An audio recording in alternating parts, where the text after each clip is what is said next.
అవసరం లేదు. భయపడుతున్నారు, వాళ్ళు మనల్ని చూసి భయపడుతున్నారు. ఉద్యోగాలు కానీ, నిరుద్యోగ భృతి కానీ, మీ అందరికీ ఆడబిడ్డల భద్రత కానీ, ఆడబిడ్డల భవిష్యత్తు కానీ కూటమి ప్రభుత్వం చూసుకుంటుంది. నేను వైసీపీ వ్యతిరేక ఓటు చీలనివ్వను అని చెప్పిన రోజునప్పటి నుంచి మనందరం కలిసి ఈ రోజున ఒకవైపు దివ్య గారు, గీత గారు, ఉదయ్ గారు, బీజేపీ నాయకులు, తెలుగుదేశం, జనసేన నాయకులందరం ఒక తాటిపైన వచ్చి 5 కోట్ల మంది ప్రజలను రక్షించడానికి ఈ రోజున నిలబడి ఉన్నాం. ఇక్కడ తిట్లు తింటా ఉన్నాం, దెబ్బలు తింటా ఉన్నాం, అన్ని రకాలుగా ఇంట్లో ఆడవారిని కూడా సైతం తిట్టే పరిస్థితి ఉంది. ఇవన్నీ తట్టుకొని ఎందుకు నిలబడుతున్నాం అంటే మారాలి అని చెప్పి.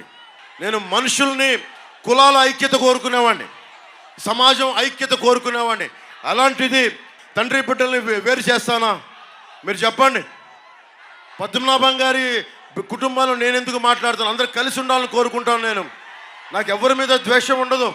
నన్ను తిట్టినా కానీ, నన్ను ఏమన్నా కానీ నేను భరిస్తాను తప్ప నేను ఎవరికి ఎదురెళ్ళను.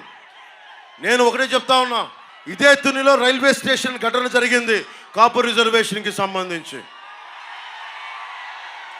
అంటే నాకు తుని అనగానే ఒక అద్భుతమైన చక్కటి దేవాలయాలతో కూడిన కేంద్రం, వాణిజ్య కేంద్రం, చక్కటి చెరువులున్న కేంద్రం అని తెలుసు. కానీ తుని అనగానే ప్రతి ఒక్కరి మనసులో ఇక్కడ రైలుని తగలబెట్టేశారని ఒక భావన ఉంటుంది.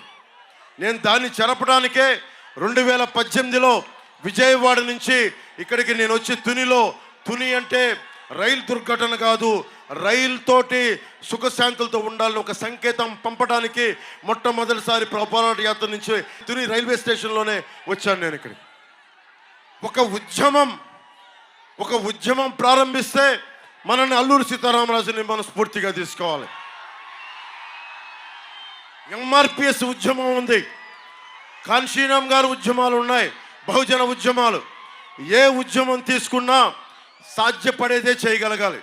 ఇంతమంది యువతున్నారు. దశాబ్దం నుంచి నేను పార్టీ నడుపుతా ఉన్నా. నాకు ఆవేదన ఉంది, కోపం ఉంది, అన్నీ ఉన్నాయి. కానీ నేను ఏ రోజున యువతని రెచ్చగొట్టలేదు. నేను మిమ్మల్ని కాపాడేవాడినే తప్ప యువతని వాడుకొని నేను నా భవిష్యత్తు నిర్మించుకునేవాడిని కాదు. ఎంఆర్పిఎస్ ఉద్యమం కూడా ఈ 2.5 దశాబ్దాలుగా ఉంది. ఖచ్చితంగా అలాగే కూర్చొని ఈ రోజున ప్రధానమంత్రి గారి పక్కన కూర్చొని ABCD వర్గీకరణ కూడా ముందుకు తీసుకెళ్ళే అంత బలంగా నిలబడ్డారు. ఉద్యమానికి నేను ఇవ్వాల్సిన గౌరవం నేను ఇస్తాను నేను. కానీ కాపు రిజర్వేషన్కి సంబంధించి అది చెయ్యగలమా లేదా అనేది అందరూ నిర్ణయించుకోవాలి. ఎవరైతే ప్రారంభించారో వాళ్ళు నిర్ణయించుకొని ప్రజల్ని తప్పుదోవన పట్టించుకోవడం, ఇదొకటి నేను కోరుకుంటున్నాను.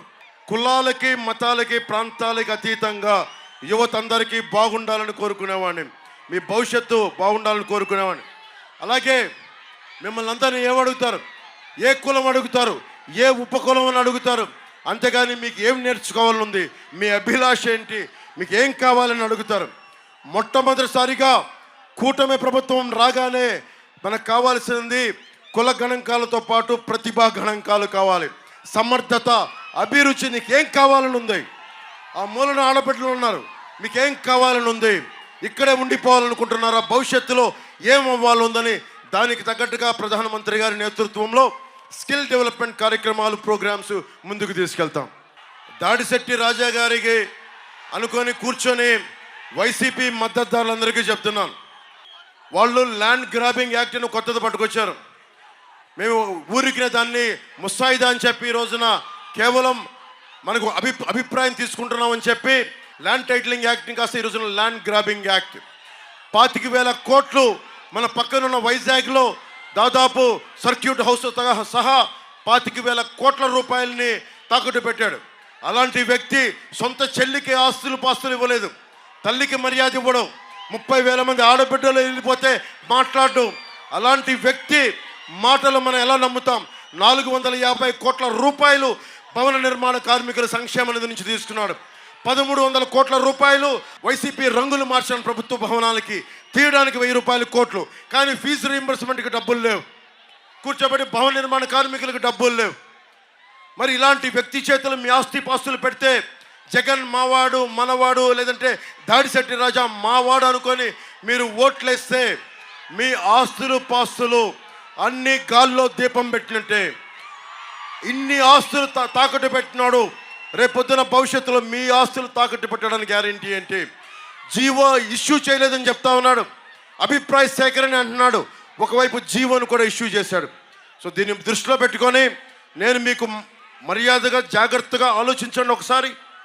ఇది ప్రభుత్వానికి మీరు ముఖ్యంగా వైసీపీ మద్దతుదారులు చెప్తా ఉన్నాను, మీరు ఆలోచించుకొని ఓటేయండి.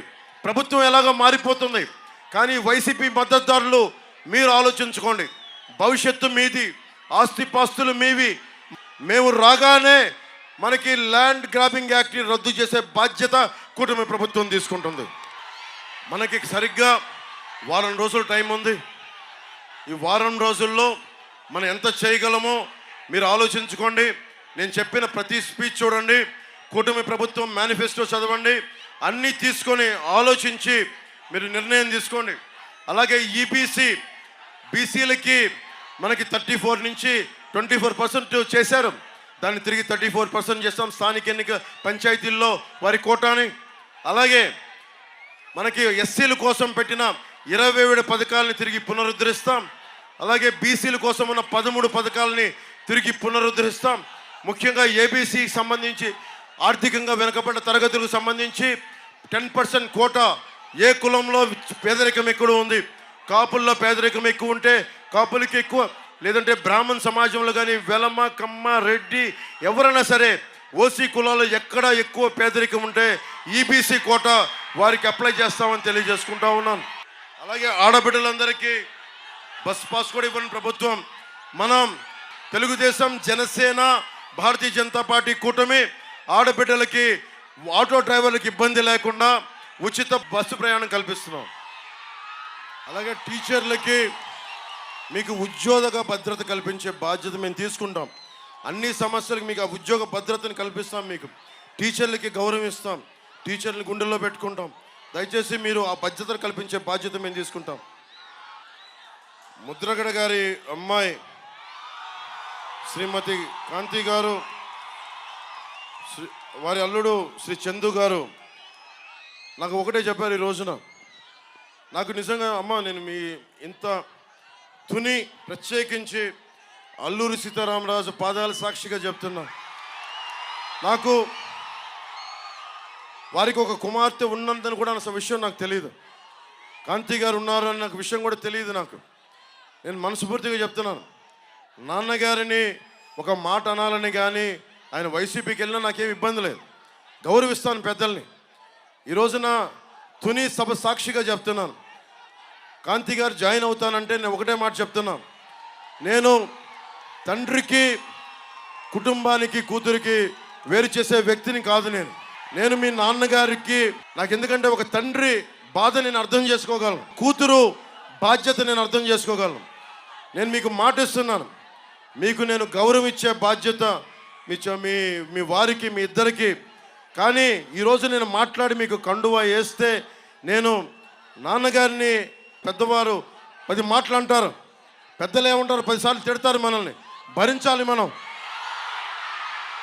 భవిష్యత్తులో నేను మీకు ఈరోజు మాటిస్తే, ఇంత పెద్ద మనసుతోటి కాంతి గారు ఇచ్చారు, ఆవిడ నా సోదరి, మా ఆడపడుచు. నేను మిమ్మల్ని ఎన్నికలకి వాడుకున్నాడు పవన్ కళ్యాణ్, జనసేన అన్నది కాకుండా మీరు నన్ను మీ ఇంటికి తీసుకెళ్ళండి, మీతో పాటు అప్పుడు నేను మీ ఇంటికి వస్తాను. నేను మిమ్మల్ని తీసుకెళ్ళి, ఎందుకంటే మనం ఎన్ని గొడవలున్నా మనం వచ్చి కూర్చొని ఆయనతో మనం విభేదించవచ్చు, అభిప్రాయ భేదాలు ఉండొచ్చు, పాలసీ పరంగా విభేదాలు ఉండొచ్చు, కానీ వేరే పార్టీలో ఉండొచ్చు. కానీ నేను ఇచ్చే గౌరవం అందరికీ, పెద్దలందరికీ ఇచ్చే గౌరవం. మనం కలిసి ప్రయాణిస్తున్నాం, కలిసి ఉండాలి, విడిపోకూడదని కోరుకుంటున్నాం. నేను సగటు రాజకీయ నాయకుడిని కాదు, నేను మీ ఇంటి వాడిని, మీ కుటుంబ సభ్యుడిని, మీ సోదరుల్లో ఒకరిని, మీ అన్నదమ్ముల్లో ఒకరిని, సాటి మనిషిని, మానవ హక్కుల్ని కాపాడుకోవాలనుకునేవాడిని.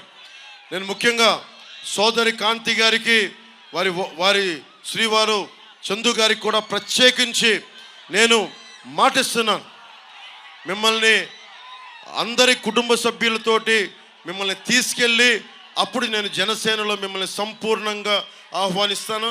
ఈ రోజున జనసేనలో ఉన్నారు, కానీ మిమ్మల్ని చెయ్యపట్టి సగర్వంగా మీరు తీసుకెళ్ళండి, ఆయనకి చెప్పి మిమ్మల్ని తీసుకొస్తానని మనస్ఫూర్తిగా.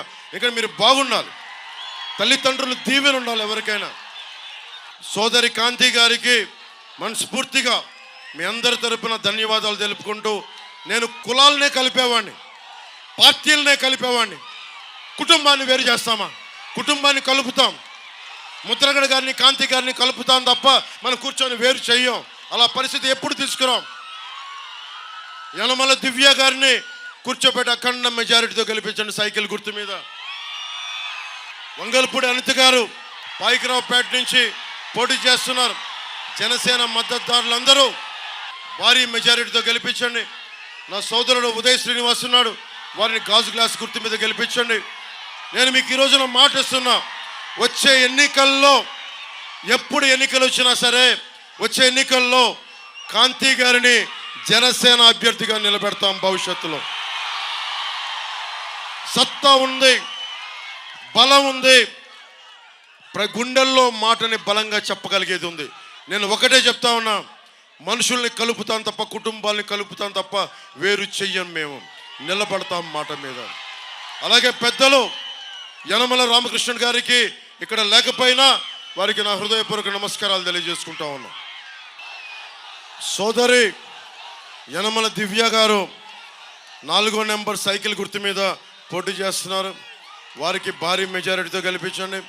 వంగల్పూడి అనిత గారు పాయికరావుపేట నుంచి 1వ నెంబర్ మీద.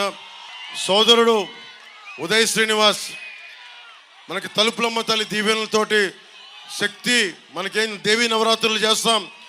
నెంబర్ 9 దేవీ నవరాత్రులు పార్లమెంట్ అభ్యర్థిగా గాజు గ్లాస్ మీద 9వ నెంబర్. చాలామంది దొంగ ఉదయ్ శ్రీనివాస్ ఉన్నారు, మన ఉదయ్ శ్రీనివాస్ గాజు గ్లాస్ గుర్తు 9వ నెంబర్ మీద ఉన్నారు. తల్లి దీవెనలతోటి దేవీ నవరాత్రులు గుర్తుపెట్టుకోండి. జనసేన పార్లమెంట్ అభ్యర్థి అంటే దేవీ నవరాత్రులు 9 గుర్తుపెట్టుకొని బలమైన మెజారిటీ తోటి మన కాకినాడ పార్లమెంట్ అభ్యర్థిగా గెలిపించండి. మీ అందరికీ ధన్యవాదాలు తెలుపుకుంటూ, ఇంతమంది తుని ప్రత్యేకత, ఆడబిడ్డల ఆశీస్సులు, తలుపులమ్మ తల్లి ఆశీస్సులతోటి మనం కూటమి అఖండ విజయం సాధిస్తున్నాం. వైసీపీ అవినీతి కోటలు బద్దలు కొడుతున్నాం. వైసీపీ అవినీతి కోటలు బద్దలు కొడుతున్నాం. తలుపులమ్మ తల్లికి మరోమారు సాష్టాంగ నమస్కారాలు తెలియజేసుకుంటూ, ఇక్కడ ఉన్న సోదరి మణులందరికీ ప్రత్యేకించి ధన్యవాదాలు తెలుపుకుంటూ, పెద్దలు ముద్రగడ గారికి నా హృదయపూర్వక నమస్కారాలు తెలియజేసుకుంటూ, నేను ఇంకొక మారు అందరికీ మీకు చెప్తా ఉన్నాను, కులాల్ని కలిపేవాడిని, వ్యక్తుల్ని కలిపేవాడిని, సమాజాన్ని కలిపేవాడిని, కుటుంబాల్ని కలిపేవాడిని తప్ప కుటుంబాలని వేరు చేసేవాడిని కాదు. ఆడపడుచుల ఆశీస్సులు కావాలి, అందరి ఆశీస్సులు కావాలి. మీ అందరికీ ధన్యవాదాలు తెలియజేసుకుంటూ, సోదరి కాంతి గారికి నా ప్రత్యేకంగా తలుపులమ్మ ఆశీస్సులు మీకు ఉండాలి. మీరు అన్ని రకాలుగా భగవంతుడు ఆయుర ఆరోగ్యాలు మీకు నిండు నూరేళ్ళు ఇవ్వాలి మనస్ఫూర్తిగా ఆ తలుపులమ్మ తల్లిని కోరుకుంటూ, ఇక్కడున్న వంగలపూడి అనిత గారికి, యనమల దివ్య గారికి ఆ దేవుడు ఆయురారోగ్యాలు ఇవ్వాలి, నిండు నూరేళ్ళు మీరు ఆనందంగా ఉండాలి, విజయంతో ఉండాలని కోరుకుంటూ, ఇంత మండు టెండలో ఇక్కడికి వచ్చిన నాయకులందరికీ, వాలంటీర్స్కి, ప్రతి ఒక్కరికి, ఇంత మండు టెండలో నలిగిపోతున్న మీ అందరికీ భగవంతుడు మీకు సంపూర్ణ ఆరోగ్యాలతోటి, ఉపాధి అవకాశాలతోటి, సంపదతోటి, రైతు క్షామం లేకుండా క్షేమంగా ఉండేలాగా ఆ తలుపులమ్మ తల్లి దీవెనలందరికీ, సకల రాష్ట్రానికి కావాలని కోరుకుంటూ, భవన నిర్మాణ కార్మికుల దగ్గర నుంచి ఎస్సీ, ఎస్టీ, మైనారిటీ, అన్ని కులాలు, బీసీ కులాలు, ఓసీ కులాలు అందరూ ఆనందంగా ఉండాలి. భవిష్యత్తు మనది అని తెలియజేసుకుంటూ సెలవు తీసుకుంటున్నాను.